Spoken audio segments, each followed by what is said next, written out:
जय हिंद दोस्तों, स्वागत है आपका आपके यूट्यूब चैनल स्टडी अनलिमिटेड 0 से 9। दोस्तों आज हम बात करने वाले वैदिक सभ्यता के बारे में, जिसका विकास जो है सिंधु सभ्यता के बाद होता है। दोस्तों पहली बात तो यह है कि जीके कोई टफ सब्जेक्ट है नहीं, ठीक है। इसको आसान बनाना अपने हाथ में है। मैं डेली आपको हर एक वीडियो हर एक सब्जेक्ट के ऊपर या फिर हर एक टॉपिक के ऊपर वीडियो बना रहा हूँ। आप वीडियो देखिए, साथ में नोट्स भी बनाइए। मैं वादा करता हूँ आपसे कि आपको जो जीके है आपके लिए आसान लगेगा। सबसे पहले देख लेते हैं वैदिक सभ्यता। जो सिंधु सभ्यता थी उसके बाद विकसित हुई थी यह सभ्यता थी, ठीक है। और इसका विकास कहाँ पर होता है? इसका विकास होता है भारत में। कहाँ पर होता है? इसका विकास होता है भारत में, ठीक है। अब दूसरी बात कि किसके लिए थी, तो यह आर्यों से संबंधित थी। किससे संबंधित थी? आर्यों से संबंधित थी। अब दूसरी बात यह कि इसका जो समय था वो कौन सा था, तो 1500 ईस्वी पूर्व से, सॉरी पहले समझ लीजिए कि यह दो भागों में विभाजित है। कितने भागों में विभाजित है? दो भागों में विभाजित है, जिसको बोला जाता है, पहले बोला था पूर्व वैदिक काल, पूर्व वैदिक सभ्यता, और दूसरी रहती है आपकी उत्तर वैदिक सभ्यता, ठीक है। अब इसका जो समय था वह था आपका 1500 ईस्वी पूर्व से 1000 ईस्वी पूर्व तक। कितना था? 1500 ईस्वी पूर्व से 1000 ईस्वी पूर्व तक। और इसका जो समय था वह था आपका 1000 ईस्वी पूर्व से 500 ईस्वी पूर्व तक। अब देखिए आर्यों से संबंधित भी बहुत सारी परिभाषाएं हैं। वो परिभाषाएं कौन सी मैं आपको समझा। देखिए दोस्तों, मैं अभी कह रहा हूं आपको कि जीके से घबराने की कोई जरूरत नहीं है, ठीक है। जीके बहुत आसान सब्जेक्ट है, लगता है, क्योंकि इसमें ये समय मांगता है। आप जितना इसमें समय दोगे इतना आसान बनेगा। मैथ्स रहती है कि रहती है, आप एक बार मैथ्स को उठा के देखोगे, आपसे क्या होगा, क्या सोल्व। दूसरी बार में आओगे तो आपको लगेगा हाँ भैया इसको कभी थोड़ा बहुत सोल्व करा है। तीसरी बार आओगे फिर बोलो हाँ ये क्वेश्चन यहाँ पर लिखा हुआ। ऐसे ही जीके जितनी बार इसको देखोगे इतनी बार ये चीजें याद होगी। इसको रट्टे मारना नहीं है, समझना है कि भैया उस समय क्या था। अब देखिए आगे कि आर्यों से संबंधित भी कुछ परिभाषा है। कौन कौन सी है? सबसे पहले है मैक्स मुलर की। किसकी है? मैक्स मुलर की। मैक्स मुलर के अनुसार आर्य जो थे वो कहां से आए थे? वो आए थे मध्य एशिया से। कहां से आए थे? मध्य एशिया से, ठीक है दोस्तों। मैक्स मुलर के अनुसार आर्य कहां से आए थे? मध्य एशिया से आए थे। अब हमारे क्रांतिकारी, ठीक है, बाल गंगाधर जी तिलक के अनुसार, किसके अनुसार? बाल गंगाधर तिलक जी के अनुसार जो आर्य थे वो कहां से आए थे? उत्तरी ध्रुव। कहां से आए थे दोस्तों? उत्तरी ध्रुव से आए थे, ठीक है। वहीं पर स्वामी दयानंद सरस्वती जी ने कहा था कि क्या कहा था, समझिए। स्वामी दयानंद जी ने क्या कहा था भैया कि यह जो आए थे वो तिब्बत से आए थे। कहां से आए थे? तिब्बत से आए थे। तो दोस्तों आपको अभी तक यही तथ्य पता होगा कि मैक्स मुलर ने इनको कहा है मध्य एशिया से। मैंने आपको दो तथ्य और बताया कि इनकी भी परिभाषा है, वर्णित है, इन्होंने भी इसके बारे में परिभाषा दे रखी है। बाल गंगाधर तिलक जी ने क्या कहा था कि यह कहां से आए हुए? उत्तरी ध्रुव से आए हुए। स्वामी दयानंद सरस्वती जी ने क्या कहा था कि यह तिब्बत से आए हुए, ठीक है दोस्तों। अब पहली बात ये कि इसे वैदिक सभ्यता क्यों कहते हैं, तो इसी वैदिक सभ्यता से वह वेदों का जन्म होता है, उपनिषदों का जन्म होता है, ठीक है, वेदांगों का जन्म होता है। अब दोस्तों आगे देखिए, मैं आपको बताता हूं कि वेद कौन कौन से हैं, कितने वेदांग हैं, कितने उपनिषद हैं। देखिए दोस्तों आगे अब बात कर लेते हैं दोस्तों वेदों के बारे में। अब देखिए दोस्तों, हमारे जो अपनी जो संस्कृत है उसमें 4 वेद है। कितने वेद है? 4 वेद है। कौन कौन से वेद है? ऋग्वेद, अथर्ववेद, सामवेद और यजुर्वेद। जो सबसे पुराना वेद है वो बोला जाता है ऋग्वेद, और सबसे जो नया वेद है उसको बोला जाता है अथर्ववेद। अब जो सबसे पहला वेद है वह समझिए दोस्तों, ठीक है। आराम से समझना, कोई घबराने की जरूरत नहीं। मैं कोई भाग के नहीं जा रहा, आपके भाग के नहीं आ रहे। आराम से फोकस रहे बोर्ड पे, चीजें नोट कीजिए, लिखिए, ठीक है दोस्तों। चलते हैं आगे। अब पहला वेद कौन सा है दोस्तों? वह है अपना ऋग्वेद। कौन सा है? ऋग्वेद, ठीक है। अब इसके बारे में समझिए कि जो ऋग्वेद है ये सबसे पुराना वेद है। कौन सा वेद है? सबसे पुराना वेद है, ठीक है।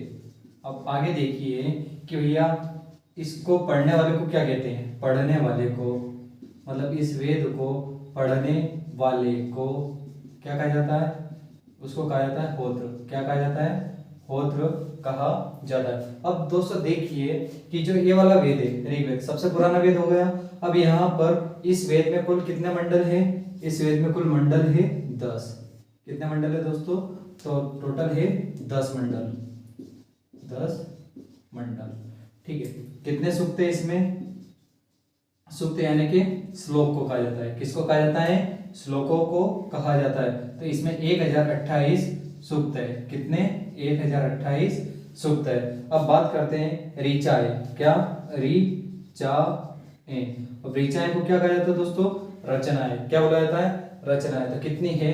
10,462 रचनाएं हैं। कितनी है? 10,462 रचनाएं हैं। ठीक है, अब देखिए दोस्तों, अब इसमें मंडल जो है, इसमें टोटल 10 मंडल है। कितने मंडल है दोस्तों? 10 मंडल है। पहला मंडल देखिए, पहला मंडल देखिए कि पहला जो मंडल है, पहले मंडल में तीसरे मंडल से शुरुआत करते हैं। किस मंडल से? तीसरे मंडल से शुरुआत करते हैं। तो यहाँ पर जो है सूर्य देवता को, किसको? सूर्य देवता को गायत्री मंत्र, क्या है दोस्तों? गायत्री मंत्र समर्पित है। गायत्री मंत्र समर्पित है। अब इसकी जो गायत्री मंत्र है, इसकी रचना किसने करी? तो गायत्री मंत्र की रचना करी है विश्वामित्र जी ने। किसने करी है? विश्वामित्र ने गायत्री मंत्र की रचना करी है। ठीक है, आगे देखिए दोस्तों, 7वां मंडल। कौन सा मंडल? 7वां मंडल। 7वां मंडल, रोक तो वीडियो। 7वां मंडल जो है दोस्तों, यह इसमें है 10 राज का युद्ध। कौन सा? 10 राज का युद्ध। दोस्तों जो 10 राज का जो युद्ध है, इसमें विजय कौन होता है? इसमें विजय होता है सुदास। कौन होता है? सुदास। अब किस नदी के किनारे युद्ध लड़ा गया था? तो यह युद्ध जो है रावी नदी के किनारे लड़ा गया है। और वैदिक सभ्यता में रावी नदी को क्या कहा गया है? तो वैदिक सभ्यता में रावी नदी को पुरुषणी कहा गया है। क्या कहा गया है? पुरुषणी। क्या कहा गया है? पुरुषणी। ठीक है, अब बात कर लेते हैं। अब आता है 8वां मंडल। कौन सा मंडल आता है? 8वां मंडल। 8वां मंडल। अब इसमें जो है हस्तलिखित रचनाएं। क्या है? हस्तलिखित रचनाएं। हस्तलिखित रचनाएं। अब दोस्तों इन हस्तलिखित रचनाओं को क्या कहा जाता है? इनको कहा जाता है खिल। क्या कहा जाता है? इनको कहा जाता है खिल। एक और बार देख लेना मंडलों के बारे में। सबसे पहले आप देख लीजिए, 8 मंडल तो हो गए, साथ में 2 मंडल और कवर कर लेते हैं। 9वां मंडल जो है, 9वां मंडल यह सोम देवता को समर्पित है। किसको समर्पित है? सोम देवता को समर्पित है। सोम देवता को समर्पित।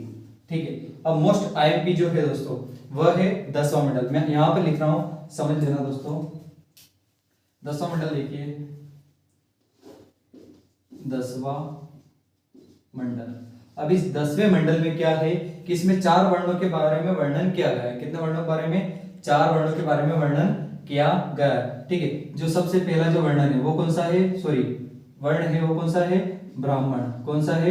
ब्राह्मण। सेकंड जो है कौन सा है? क्षत्रिय। कौन सा है? क्षत्रिय।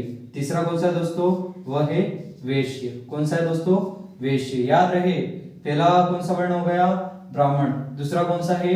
क्षत्रिय। और तीसरा कौन सा है? वैश्य। अब चौथा कौन सा रहेगा दोस्तों यहाँ पर? वो रहेगा शूद्र। कौन सा रहेगा? शूद्र यहाँ पर रहेगा। अब दोस्तों जो आजकल जो समाज में है ना कि भैया तू उस जात का, इस जात का, यह कुछ पहले नहीं था। ठीक है, लोग बोलते इस धर्म में ऐसा है वैसा है।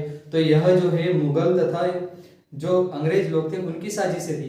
बाकी पहले अपनी कोई जात पात कोई बटी हुई नहीं थी, केवल 4 वर्ण हुआ करते थे, ब्राह्मण, क्षत्रिय, वैश्य और शूद्र। ठीक है, अब ब्राह्मण का कार्य क्या था भैया? शिक्षा संबंधी कार्य था।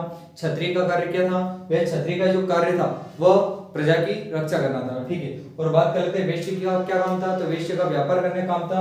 और शूद्र जो थे, शूद्र का काम था भैया सेवा करना। इन तीनों लोगों की सेवा करना। एक बार मैं लिख देता हूं, नोट कर लीजिएगा साथ साथ।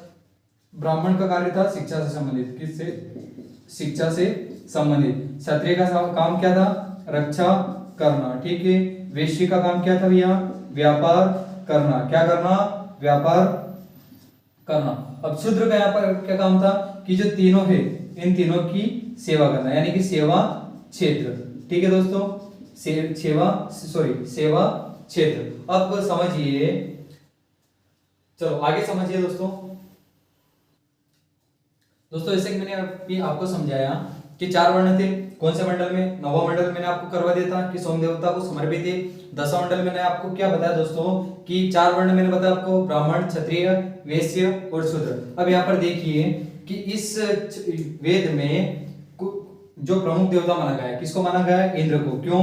क्योंकि इंद्र का जो नाम है, इंद्र, अग्नि, समझना, नोट करना दोस्तों, इंद्र, अग्नि, विष्णु, शिव, ठीक है। फिर आगे चलते अपन तो उस समय की जो फेमस नदियां थी, ठीक है, कौन सी थी? सिंधु, जिसको सिंधु भी बोला जाता है, हेरत भी बोला जाता है जो वैदिक सभ्यता में, ठीक है। आगे जो है हमारी सरस्वती, जो कि आज के समय में क्या है? पूरी गुम हो चुकी है, ठीक है। अब देखिए इंद्र का नाम टोटल कितनी बार आया है? इंद्र का नाम टोटल आया है 250 बार। कितनी बार आया है? 250 बार आया है। अग्नि का नाम कितनी बार आया यहाँ पर? अग्नि का नाम आया है 200 बार। कितनी बार आया? इंद्र का नाम कितनी बार आ गया? 250 बार। अग्नि का नाम कितनी बार आ गया? 200 बार। विष्णु का नाम कितनी बार आया दोस्तों? 100 बार। कितनी बार आया? 100 बार। एक और बार रिपीट करना मेरे साथ। इंद्र का नाम 250, विष्णु का नाम अग्नि का नाम 200, विष्णु का नाम 100 बार। शिव जी का नाम बहुत कम आया यहाँ पर, केवल 3 बार। कितनी बार दोस्तों? केवल 3 बार इसमें वर्णन मिलता है विष्णु जी का नाम, शिव जी का नाम। सिंधु का नाम 55 बार। कितनी बार? 55 बार, ठीक है। और सरस्वती का नाम 50 बार।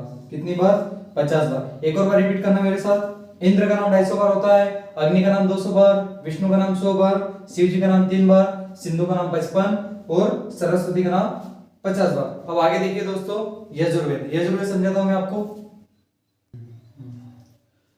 अगला जो वेद दोस्तों मैंने आपको बताया यजुर्वेद। कौन सा वेद है? यजुर्वेद। अब इसको पढ़ने वाले को क्या कहते हैं? अधर्व्यु कहते हैं। इसको पढ़ने वाले को क्या कहा जाता है? अधर्व्यु। क्या कहा जाता है दोस्तों? अधर्व्यु। इसको पढ़ने वाले को लिख देता हूं यहाँ पर, पढ़ने वाले।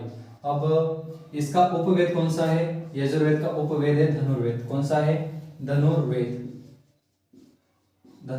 दोस्तों अगर मैंने आपको ऋग्वेद का नहीं बताया हो उसके लिए सॉरी।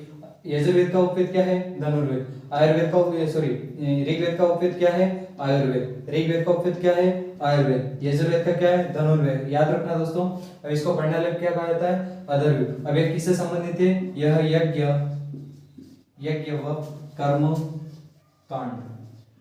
व कर्म कांड से संबंधित है। आया समझ में दोस्तों? इसको पढ़ने वाले को क्या कहा जाता है? अधर्व्यु। यज्ञ व कर्म कांड का इसमें वर्णन मिलता है। दूसरी मोस्ट अहम बात कि यह गद्य व पद्य दोनों में मिलता है। किसमें? गद्य पद्य दोनों मिलता है, ठीक है। अगला जो वेद है दोस्तों हमारा वह है सामवेद। कौन सा वेद है दोस्तों? सामवेद।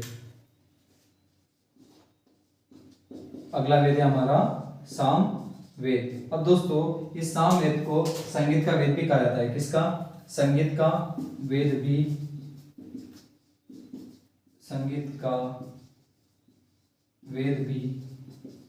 कहा जाता है, ठीक है। अब इसको जो पढ़ने वाला रहता है उसे क्या कहा जाता है?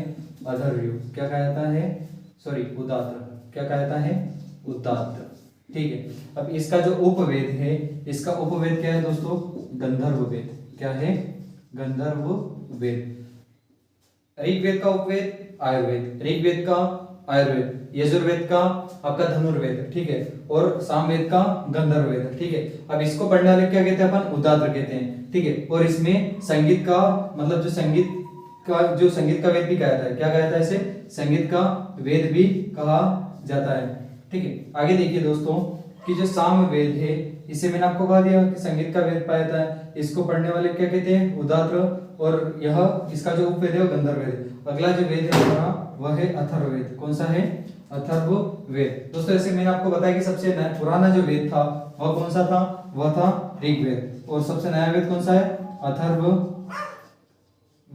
कौन सा? अथर्ववेद। अब जो अथर्ववेद है, अथर्ववेद को पढ़ने वाले को क्या कहते हैं? ब्रह्म कहते हैं। क्या कहते हैं? ब्रह्म। क्या कहते हैं दोस्तों? ब्रह्म। इसको पढ़ने वाले को कहते हैं। अब इसका उपवेद क्या है? शिल्पवेद है। क्या है? शिल्पवेद है। क्या है? शिल्पवेद इसका है। अब यह जो है काला जादू या जादू टोना से संबंधित है। किससे संबंधित है? जादू टोना या काला जादू। ठीक है, मैंने आपको बताया कि इसको पढ़ने वाले ब्रह्म कहते हैं। इसका उपवेद क्या है? शिल्पवेद। क्या है? शिल्पवेद इसका उपवेद है। जादू टोना या काला जादू संबंधित है। अब यहाँ पर बेटी जन्म की निंदा की गई है। क्या? बेटी जन्म की निंदा की गई है। आया समझे दोस्तों? बेटी जन्म की यहाँ पर निंदा की गई है। एक और बार मेरे साथ रिपीट कर लेना। ऋग्वेद का उपवेद आयुर्वेद हो गया, यजुर्वेद का उपवेद धनुर्वेद हो गया, आपका सामवेद का गंधर्ववेद हो गया और अथर्ववेद का शिल्पवेद हो गया। ठीक है दोस्तों, अब आपने वेद पढ़ लिए 4। अब मैं आपको समझाता हूँ वेदांग की। इनको समझने के लिए जरूरत पड़ती है वेदांग की। और वेदांग होते क्या है समझना। आगे दोस्तों देखिए वेदांग। वेदांगों की संख्या कितनी है? 6 है। कितनी है? वेदांगों की संख्या कितनी है दोस्तों? 6। एक और बार हो जाए जोर से, कितनी है? 6। अब कौन कौन से वेदांग है? अब वो है, सबसे पहले देखना, शिक्षा, कल्प, निरुक्त, शिक्षा, कल्प, निरुक्त, फिर छंद। ठीक है, छंद के बाद फिर क्या आएगा आपका? व्याकरण, और फिर आता है आपका ज्योतिष। ज्योतिष। तो टोटल कितने वेदांग है दोस्तों?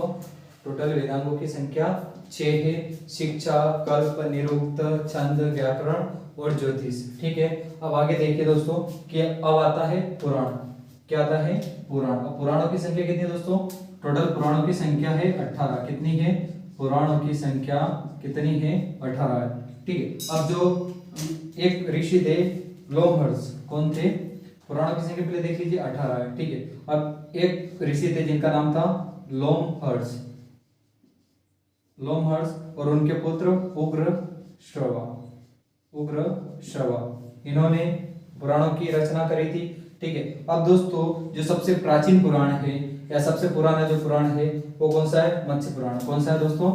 मत्स्य पुराण। यह सबसे प्राचीन है, सबसे पुराना पुराण है। ठीक है, अब यहाँ पर एक आता है विष्णु पुराण। अब यहाँ से देखिए, यहाँ से जो वंश है उसके बारे में जानकारी मिलना शुरू हो जाती है। अब जो सबसे पहले था वो था वायु पुराण। वायु पुराण। वायु पुराण से जो है गुप्त वंश, कौन से वंश की जानकारी मिलती है? गुप्त वंश की जानकारी मिलती है। ठीक है, फिर आता है आपका विष्णु पुराण। विष्णु पुराण, यहां से मौर्य वंश की जानकारी मिलती है। ठीक है, और जो आपका मत्स्य पुराण है यहां से आपको सातवाहन वंश, किसकी? सातवाहन वंश की जानकारी मिलती है। अब भागवत पुराण। भागवत पुराण। भागवत पुराण से जो आपको मिलती है वो कृष्ण भक्ति की जानकारी मिलती है। किसकी? कृष्ण भक्ति की जानकारी मिलती है। ठीक है, इतना समझ में आया आपको? वायु पुराण किससे संबंधित है? गुप्त वंश से संबंधित है। विष्णु पुराण किससे संबंधित है? मौर्य वंश से संबंधित है। भागवत पुराण किससे संबंधित है? कृष्ण भक्ति से संबंधित है। और मत्स्य पुराण किससे संबंधित है? सातवाहन वंश। अब इसको याद करना है तो मैं आपको हल्की से, अगर आप चाहते हो तो मैं ट्रिक बता देता हूँ। क्या ट्रिक है कि देखो, वायु पुराण, वायु दिखती है क्या? नहीं दिखती है।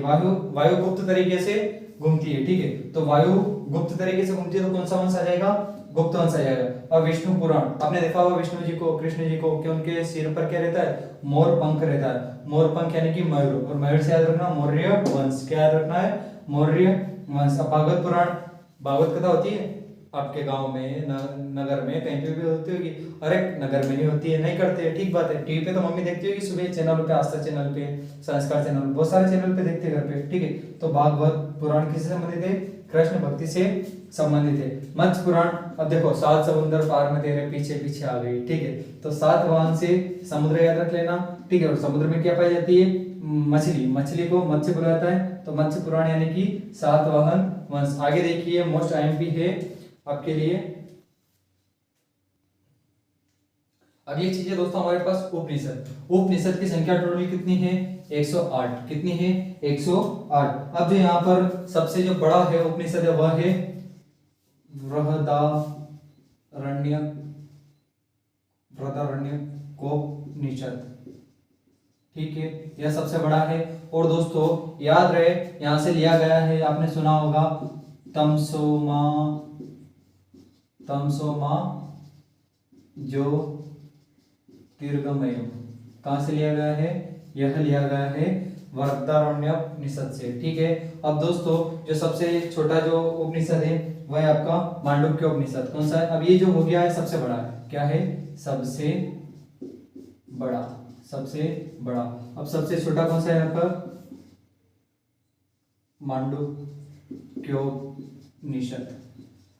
मांडुक्योपनिषद क्या है? सबसे छोटा उपनिषद है, ठीक है। अब एक चीज ध्यान रखना है यहाँ पर, अब आता है मांडुक्योपनिषद है अलग है और मुंडकोपनिषद अलग है। अब जो आपने सुना होगा सत्यमेव जयते, क्या सुना होगा दोस्तों आपने? सत्यमेव जयते। सत्यमेव जयते कहां से लिया गया? वह लिया गया मुंडकोपनिषद से। कहां से लिया गया दोस्तों? मुंडकोपनिषद से, ठीक है। आज समझे आपको मांडुक्य उपनिषद क्या है? सबसे छोटा है। बृहदारण्यक उपनिषद क्या है? सबसे बड़ा है। और सत्यमेव जयते कहां से लिया गया? मुंडकोपनिषद से लिया गया। और बृहदारण्यक उपनिषद से क्या लिया गया? तमसोमा ज्योतिर्गमय, ठीक है। याद रहे। अब आगे दोस्तों इसमें है कि एक रहता है जाबालोपनिषद और एक रहता है कठोपनिषद। क्या है? एक है कठोपनिषद, यहां पर समझना, कठोपनिषद, ठीक है। अब यहां से यम नचिकेता संवाद है। क्या है? यम नचिकेता संवाद, यानी कि भैया यमराज, ठीक है, यमराज और नचिकेता के बीच जो संवाद हुआ था वह कहां पर मिलता है आपको? कठोपनिषद में मिलता है। मोस्ट टाइम भी यहाँ पर निषद रहता है, उपनिषद रहता है। कौन सा है? जाबालोपनिषद, जाबालोपनिषद, ठीक है। अब यहाँ पर क्या है? 4 आपको जो बताया गया है कि आपने जो आयु के जो 4 स्तर रहते हैं, कौन कौन से स्तर रहते हैं? 4 स्तर रहते हैं, समझना। सबसे जो पहला रहता है वह रहता है ब्रह्मचर्य। क्या रहता है? ब्रह्मचर्य, ठीक है। यह कब से कब तक रहता है? यह 0 वर्ष से लेकर 25 वर्ष तक रहता है, ठीक है। आगे जो रहता है आपका अगला दोस्तों हमारा गृहस्थ। कौन सा है? गृहस्थ। गृहस्थ आश्रम जो है वह रहता है आपका, मतलब 4 आश्रमों की इसमें वर्णन मिलता है। किसमें मिलता है? जाबालोपनिषद में। सबसे पहला आश्रम है ब्रह्मचर्य आश्रम रहता है जो 0 से 25 वर्ष तक रहता है। फिर अगला जो आश्रम है वो गृहस्थ आश्रम है और रहता है 25 से 50 वर्ष तक। कब तक? 25 से 50 वर्ष तक। फिर रहता है आपका वानप्रस्थ। क्या रहता है? वानप्रस्थ। यह कब से कब तक रहता है? यह 50 वर्ष से लेकर 75 वर्ष तक का इसका समय रहता है।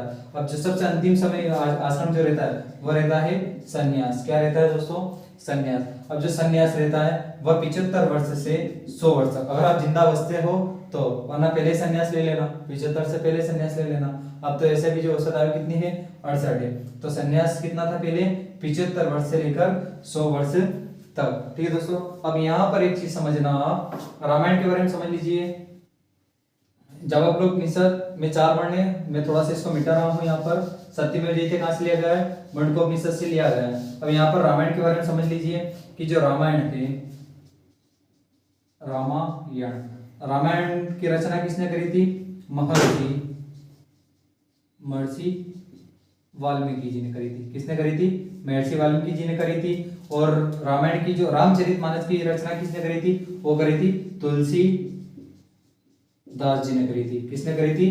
तुलसीदास जी ने करी थी रामचरितमानस की रचना। अब दोस्तों इसका जो तमिल में अनुवाद, किसका?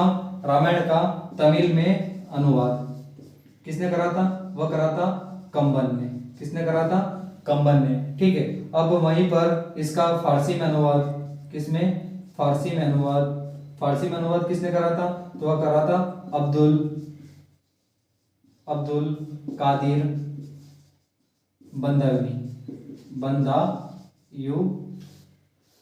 बंदायूनी। ठीक है, अब्दुल कादिर बंदायूनी ने जो है इसका वर्णन किसमें करा था?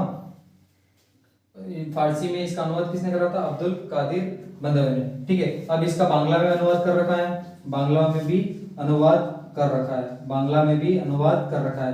बांग्ला में अनुवाद किसने करा था? कृतवास ने करा था। किसने करा था? कृतवास ने करा था। एक और बात समझ लेना कि रामायण जो है भैया, इसकी जो रचना किसने करी थी? महर्षि वाल्मीकि ने। और जो अवधी में किसने करी थी? तुलसीदास जी ने। तमिल में किसने करी थी? कंबन ने। फारसी में किसने करी थी? अब्दुल कादिर बंदायूनी। और बांग्ला में किसने करी थी? कृतवास। अब यहाँ पर आपने देख लिया रामायण की रचना इसने करी थी। अब जो आता है आपका महाभारत, क्या आता है? महाभारत। यहाँ पे लिख रहा हूं महाभारत। महाभारत की रचना किसने करी थी? महर्षि वेद व्यास। महर्षि वेद व्यास ने महाभारत की रचना करी थी। और दोस्तों महाभारत को जैन संहिता बोला जाता है। ठीक है दोस्तों, अगर आपको वीडियो पसंद आया हो तो लाइक कीजिए, शेयर कीजिए, सब्सक्राइब कीजिए। दोस्तों आपको अगर कोई भी राय लेना हो या फिर कोई समस्या आती हो या फिर आपको किसी टॉपिक के ऊपर समझना है तो आप कमेंट बॉक्स में कमेंट कीजिए, हम आपको उससे संबंधित वीडियो प्रोवाइड करवाएंगे। जय हिंद दोस्तों, मिलते हैं अगले वीडियो में।